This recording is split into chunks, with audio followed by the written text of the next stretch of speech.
This is Better Business Coach, session number 8.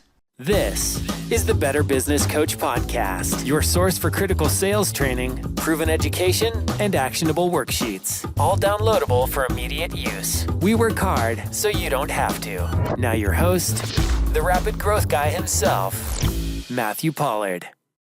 Hello everyone and welcome back to Better Business Coach. My name is Matthew Pollard and as always, I am your rapid growth guy. This is part 2 of the business needs analysis. So I'm going to get straight back into it. However, again, this is a video podcast. So if you're listening to this in audio, make sure you also go to the Better Business Coach podcast video podcast. And also while you're there, please make sure you subscribe so that you don't miss a thing. Now, also, if you haven't yet already, make sure you download this template at matthewpollard.guru/BBC007 or as always, betterbusinesscoachpodcast.com. Okay, so I know you're already really excited about this template and what it's going to do for transitioning prospects into paid coaching clients. So let's get straight back into it. Thank you. So let's now talk about the next part and we'll scroll down to this. And this is my business has the following. And this is just a data collecting exercise. How many employees, number of owners, number of locations. You want to get an idea of the size of the business and what you're dealing with. This will just help you coach them in the future. The next section is just the products and services the business owner provides to customers. And again, this is just a collect information. You really want to get as much information to create as much of a picture as you can about their business. Okay, so scrolling down to the next question, which would be, how would you classify your experience as a business owner? Now, if they're not sure how to answer this question, just say, has it been a great experience?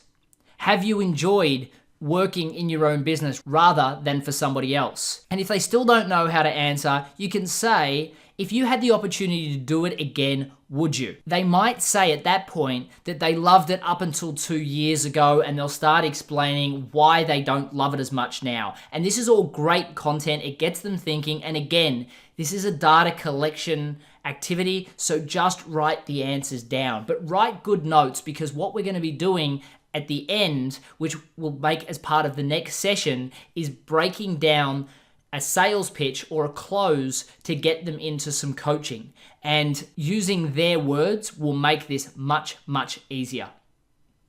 The next question is, have you achieved the goals that you had when you first started the business? And a lot of people will say they don't know, and this is really highlighting they probably never had a plan. The ones that say no, this is obviously highlighting that they need to fix something because they haven't hit those goals. Other people will say that they survived. Some people will say that they just wanted to do what they did without having a boss and they've achieved that. Many of those people will say that they've now got 100 other things to do and they wish they didn't have those, but they're happy.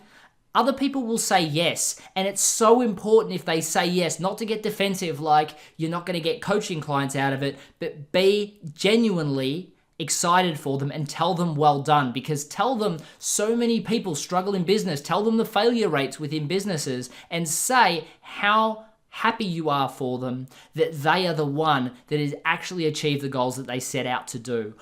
The funny thing is, you may find that it's the first time they've actually heard it. See, so many friends and family are so anti people going out on their own because it makes them feel bad. So they will tell you about the risks about being in business for yourself, and they're all going to be telling them the negatives about going into business. You may be the first person that actually gets excited for them. In fact, you may be the only person that actually demonstrates belief in them. And for some people, this may be all that they want. And if they get that, that's all they're looking for. And they're happy to pay a coach just to have that person be their biggest supporter in their corner.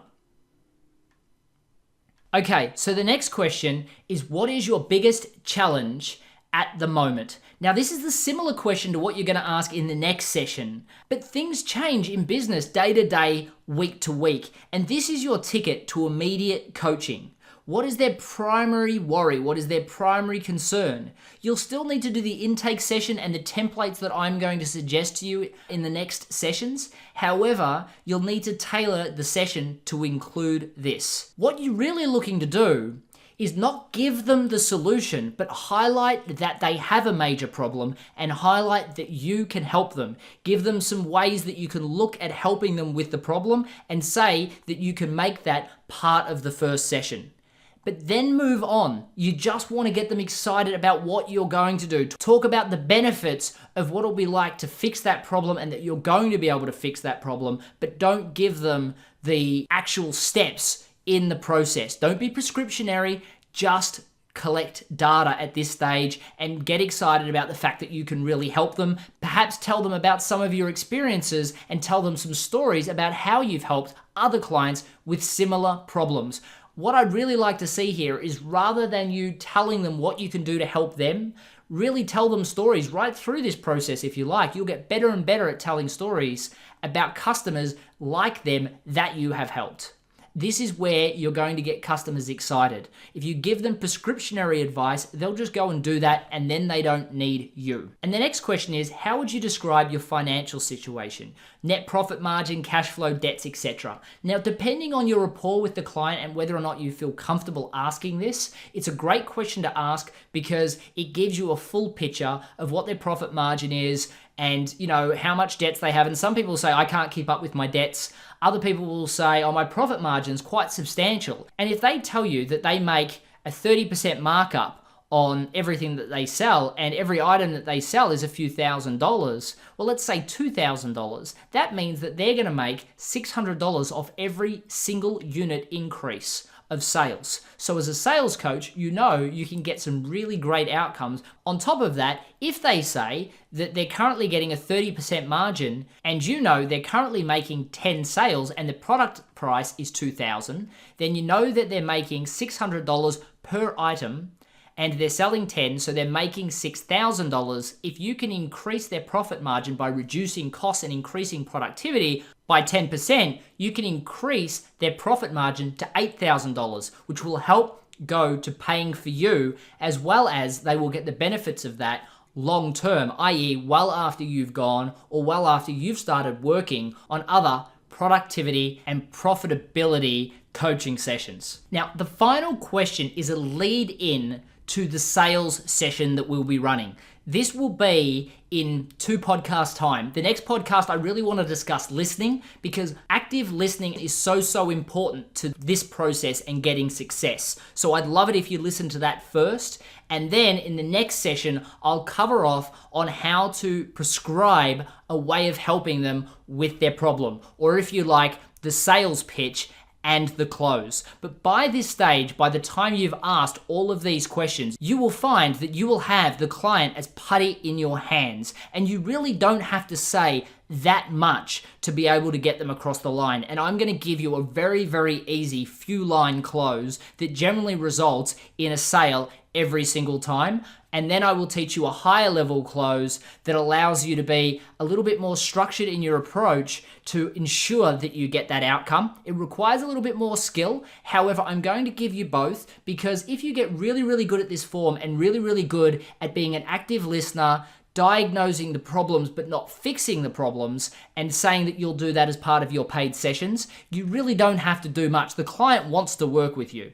However, for those that want to be stronger at sales to be in complete control, I'll also be able to provide you that as well. Okay, everyone, that was the business needs analysis. I hope you can see just how transformational that's going to be in your business for turning prospects into paid coaching clients. In the sessions that follow this, I'm going to be covering off on a closing strategy, which will allow you to very simply, in a few lines, talk the client into actually paying for your services. However, before that, I'm going to be talking about active listening because it's so important that you know how to listen to a client effectively so that in the closing, you can use their words back with them. I'll also, in a few later sessions, be talking about packaging and a stronger closing. However, you shouldn't need it. This session is designed to turn the customer in a putty into your hands so that you can transfer them straight into a paid client. Now, if you haven't already, please make sure you subscribe to both the video and the audio podcast of Better Business Coach so you don't miss a thing. And also, if you haven't already, make sure that you post a review. I would really appreciate it, and the star rating that you think that this podcast is worthy. If you've already posted a review on the audio, I'd really appreciate posting a review on the video as well, just because the more reviews that we get on both, the higher this goes in iTunes and the more people get access to this wonderful podcast. So with that, I really appreciate your assistance with those reviews, and thank you very much for sharing your time with me again today. I hope you've got a lot out of it, and I'll see you in the next episode. Cheers. Thanks for listening to the Better Business Coach podcast. Head over to matthewpollard.guru for links, recaps, and any downloadable templates mentioned in this and every show. Also, if you've not already rated our new podcast in iTunes, we'd love your support. Simply leave a review and the star rating you think worthy. Hey, and don't forget to subscribe so you don't miss a thing. Thank you in advance, and see you next time.